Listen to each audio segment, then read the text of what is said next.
John Busby with a Culture Buzz, and to say that I've been waiting for this interview for a while is kind of like asking a 6-year-old if they're waiting for Christmas at Thanksgiving. It is true. I have been waiting for the opportunity to share this artist, this author, this woman, this bon vivant with you. And why did I slip in some real fancy foreign language? It's because she has crafted, she has conjured, she has created this absolutely enticing book. It's called Why LA? Pourquoi Paris? An artistic pairing of two iconic cities. Diane Ratican is my guest, and I'm going to let her do a lot of the talking. The website you want to know is ylapourquoiparis.com. That's all you need to know. Go to your local independent bookseller. If they don't have this book, if they're not aware of this book, you can be the one to tell them, because this is going to be a book that they're going to want to have there. Because, you know, when you think of some of the great cities of the world, you know, all sorts of names pop up. What I love about Diane is she's like this fine restaurateur, is like, what kind of pairings can I make? And that's what she's done with this book. And we're just going to do kind of one of my fun ways to really launch into a conversation, Diane. First, thank you so much for taking time, because I know you're having a wonderful and crazy busy schedule with your book. But I just stepped on an elevator, looked to my right, and I said, "You're Diane Ratican. I heard about your new book. I haven't gotten my copy yet. Why LA? Pourquoi Paris? Tell me about it." Well, it's an honor to be talking to you, too. Really, thank you so very much. And it's a fabulous book. It's a book about Paris and Los Angeles, the mixing and pairing of yesterday, today, and the future, the monumental, the commonplace. It offers a level of discovery and awareness to see cities, these two cities, in ways that they've never been seen before. And I fell in love all over again, even more deeply in love, on the journey of writing the book and putting the book together. The book is really an art book, but it can also be a travel book. It's perfect for history and art lovers. It's got a lot of cultural trivia in it, and it makes a great gift book. Did want to remind everybody that it does sell for $26.95, as does the ebook. And again, like you said, it's available on Amazon, Barnes & Noble, you know, anywhere like that. But I really urge you to go to your independent booksellers. The book is an insider's guide for the best places in LA and Paris. I had to add that at the end because I'm endlessly getting asked the question about, when I'm in Paris, where do I go in LA, Diane? And in LA, where do I go in Paris? So we added the best addresses at the very end. We also included, and it was my husband's idea, to put geolocators on each page, so that you can either put that in your Google phone, or if you get the ebook, you just punch it in and up comes the exact location. So it is good for travel. But it doesn't give everything to do and see in the city, but then no one can ever do everything in a city. And I did try to make it succinct and give enough facts and enough history and enough trivia that would make it interesting when the people saw the place that we artistically displayed. The book is about pairs of art, where Nick Liu, the artist from L.A., and Eric Giriat, the artist from Paris, actually did the pairs. And there's 7 sections in the book. It's historical landmarks, celebrity entertainment, glamour, fashion, sports and leisure, communicating ideas through culture, cuisine, food, of course, and cities in motion, getting from A to B. And the narratives at the beginning of each section are informative and interesting, providing insights into the pairs that follow. So, for example, John, you have the book. You saw the book. Some of the most exciting pairs are, well, everybody has different ideas, because there's 175 pairs in the book. But I'm looking now at the gorgeous one between Sunset Boulevard and the Champs-Élysées. What it shows and depicts is the spirit of the two cities. Of course, they're different, but in so many ways they're alike, because on both places they're filled with restaurants and shopping. Only one has different kinds of trees, and you have the Arc de Triomphe, and then we have the beautiful mountains and homes nestled up in the hills, and all the palm trees going down Sunset Boulevard. And of course, the advertising signs are so different, but they're filled with energy, sometimes the same, sometimes different. But those people that travel those boulevards understand it. And you can get that feeling from the artwork. So it's a perfect book for people that live in each place because they learn about and see things that in a different way. It's a different perspective of seeing things and learn things that they never even knew before existed. And then there's people that have never been to either but dream about the cities, obviously, because they're film studios themselves and on television programs, of course, in the movies. And that's one thing they really have in common. They're cities of dreams, they're cities of style, they're cities of glamour, luxury, entertainment, culture, cuisine. Even though there's so many other differences. Size, for one. Paris is small. It's a walking city. L.A. is huge, and its culture is driving. It wasn't designed that way, but that's the way they turned out and became. They have 20 arrondissements, and those are the different sections in Paris, and it's laid out like a snail, which it talks about in the book because the city was once walled. And Los Angeles, well, we have 88 communities, and that doesn't even include the extended area. In the city of Paris, there's 2 million people. In the city of L.A., there's 4. But in the outside areas, the populations are about the same, 10 million, which I thought was very interesting. There's a lot I learned, even though, I've been living this life for, about 25 years, because I have a place in Paris and a place here, and that's why I did the book. It was, how do I tell this story and tell it uniquely and differently? And as I said, I chose to tell it through art. Art provokes the imagination, it liberates the soul, and it celebrates humanness. And that was why I made that decision. And then, when I was trying to figure out how to do the narrative and give some kind of structure to everything, I started with quotes, and I started connecting the pairs with quotes. And there's a quote I'll use. I quote others only in order to better express myself. That was the first stage in being able to write, because I was terrified. What could I say? How could I say anything about these cities that hadn't been said before? And then I realized, as I got into it, it was my perspective that mattered, just like it did any author's. And the beautiful thing, John, about the book now is the timelessness of it. People absolutely love it. They open it up and they go, wow. And what it does is each person sees each of these illustrations in a different way. And it brings back some people in L.A., oh, I grew up here. This brings back all these memories. This is fantastic. And, oh, they have something like this, and this is how it would relate in Paris, and vice versa. People in Paris who've never been to L.A., oh, this is how it would relate over there, and this is how you see Paris, how I see Paris, because it's a very positive view of both cities. Even with the graffiti and even with the tattoos and even with all these silly things when, you compare the beaches. Of course, we have beautiful beaches, and Paris during the summer for 1 month uses the Seine, and they actually bring in like a movie set, sand and umbrellas and everything to make it look like Saint-Tropez, and that's one of the piers. And then you have the other obvious thing that streams through the book is size. It's an urban city. They don't have a lot of homes. It's not spread out. But they do have building limitations. So you don't get the feeling like you do in New York as you're walking with these towering, yes, buildings. They started a regulation of building height for only 8 stories. So you get this uniformity there and this rhythm in the buildings. This is in Paris, of course. And the beautiful Haussmann buildings with the limestone and the beautiful wrought iron. They're gorgeous, and the light hits them, and you're walking around, and it is man-made, it's all architectural, but that's the beauty of Paris. And in L.A., you have all this natural beauty.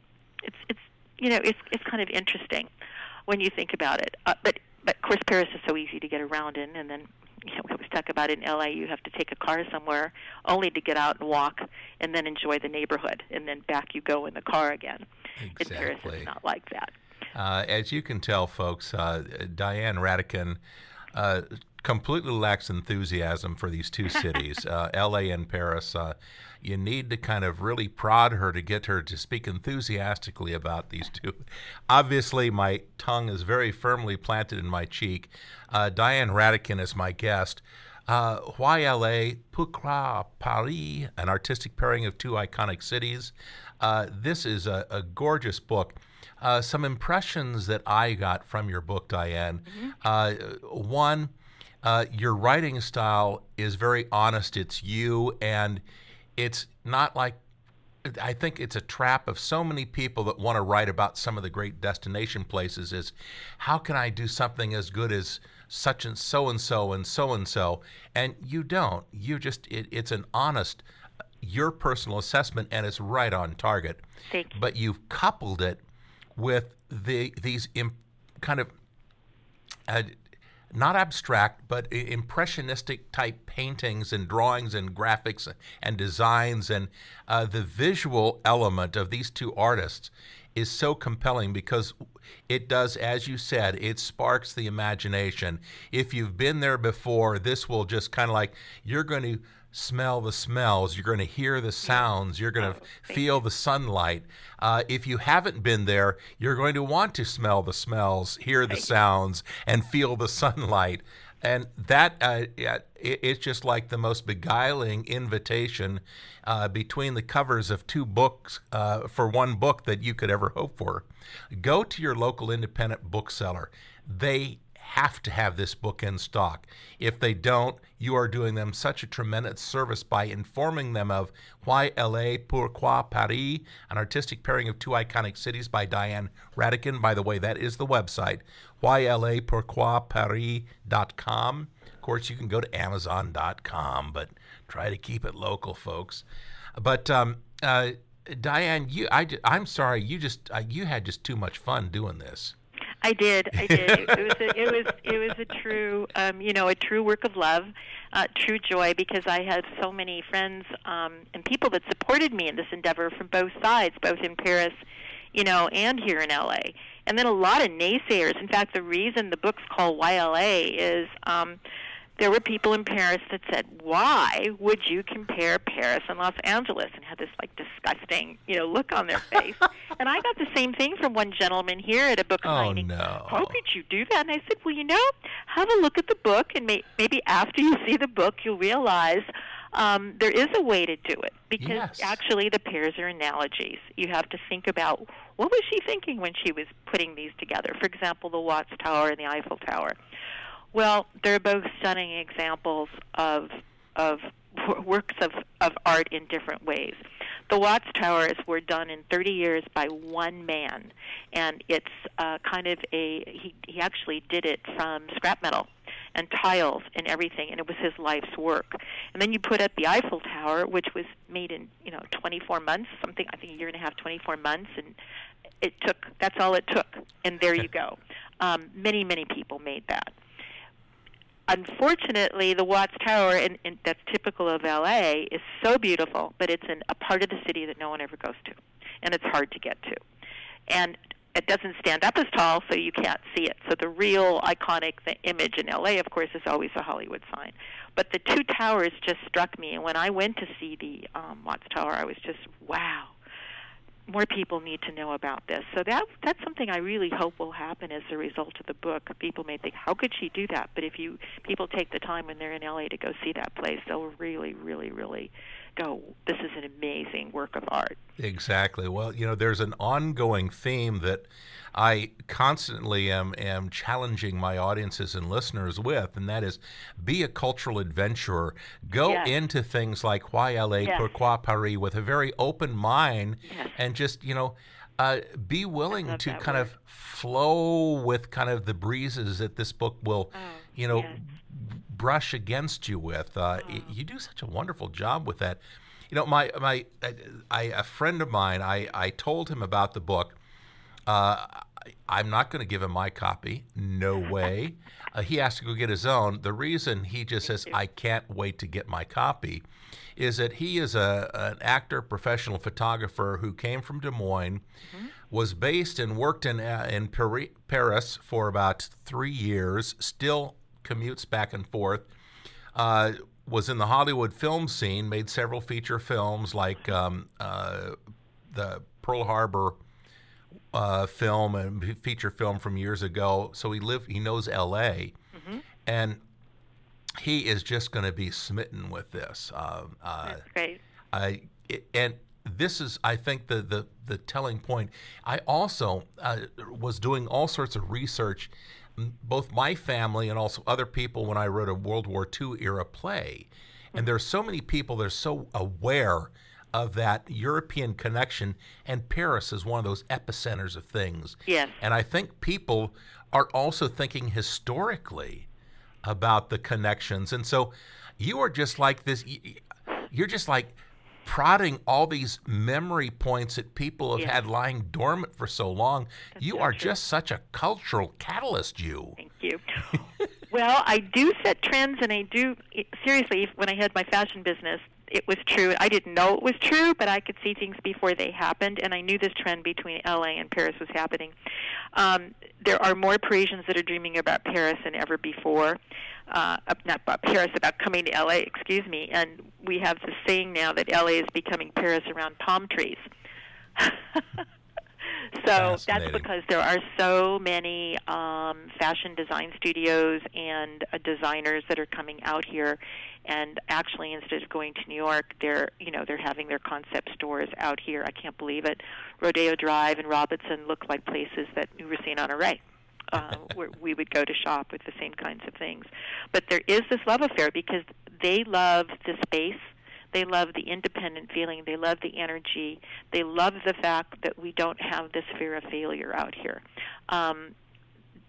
In France, they have all the same, the people in Paris have the same motivations that we do, but they're very afraid sometimes to reach out because if something doesn't work and you fail, it's definitely not looked at as a good thing, and they don't say, well, don't worry, pick your stuff up and go, try all over again. It's not like that here. When people come to L.A., they think anything's possible. There you go, same thing with the cities of dreams. Now, I feel the same way about Paris, though. I think anything's possible in Paris because that's how I am there. But it's interesting to see that same feeling goes back and forth between both cities with the people there. There is really a connection that's happening.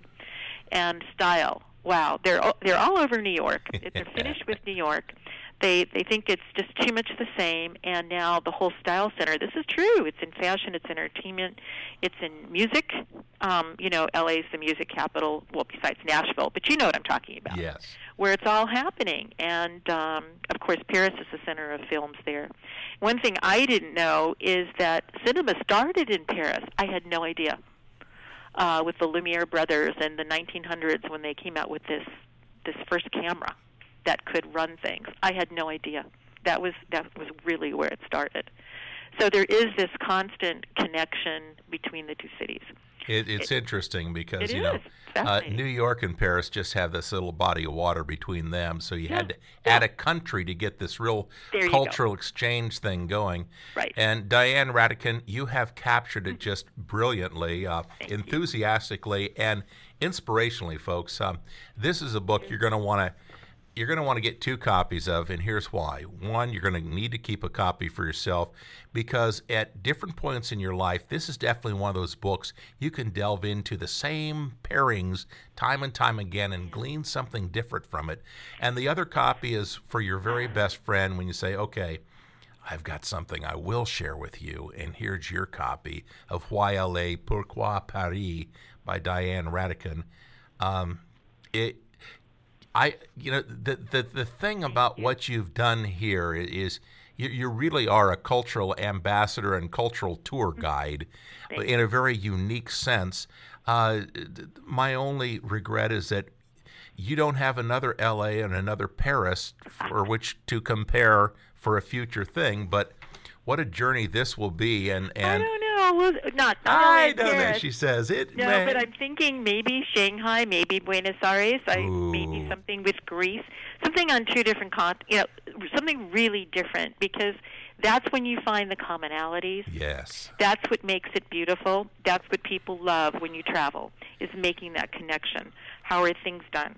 And gets you to smile. Wow, they did it like this. This is really cool, Well, you have given us a gift on beyond just the literary and visual value of YLA Pourquoi Paris. Folks, get your copy of this book. It's going to be just a brilliant addition to your library.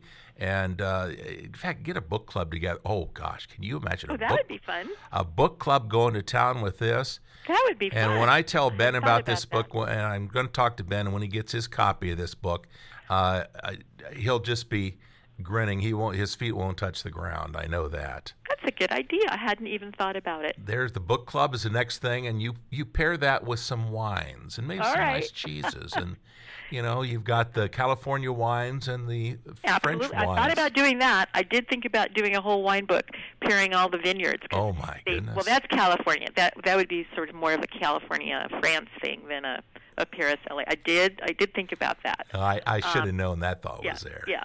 No, I did think about it. There's a lot of avenues that this takes you down, and now even the art is for sale on Etsy and what's the other site? Big Cartel, because the art. The people want to buy the art. They want to know where can I buy this art. Of course. So that's true. It's available. They fall in love with it and they want it, or they want to give it, like you said, as a gift to someone who knows. Oh, that's perfect for them. You've created a cottage industry for them, supporting artists on beyond the fact. I mean, Nick Blue and Eric Giriat are amazing. They're just it's wonderful. Delicious. Diane Ratican, thank you so much. Thank you. Trust me, there is going to always be an open microphone for you whenever you come up with another project down the road. I don't even have to ask what it's about. I said, if Diane's behind it, it's going to be good. In the meantime, folks, Why LA, Pourquoi Paris, an artistic pairing of two iconic cities by Diane Ratican. Go to whylapourquoiparis.com. Go to your local independent bookseller. But whatever you do, do not miss this journey. It's going to be just absolutely worth any and every second you give to it. Diane, thank you so much for your gracious time. You've just been fun. Well, thank you. You, too, have been very, very kind, and I really appreciate it. It means a lot to all of us. Thank you. Take care. Thank you. Bye-bye.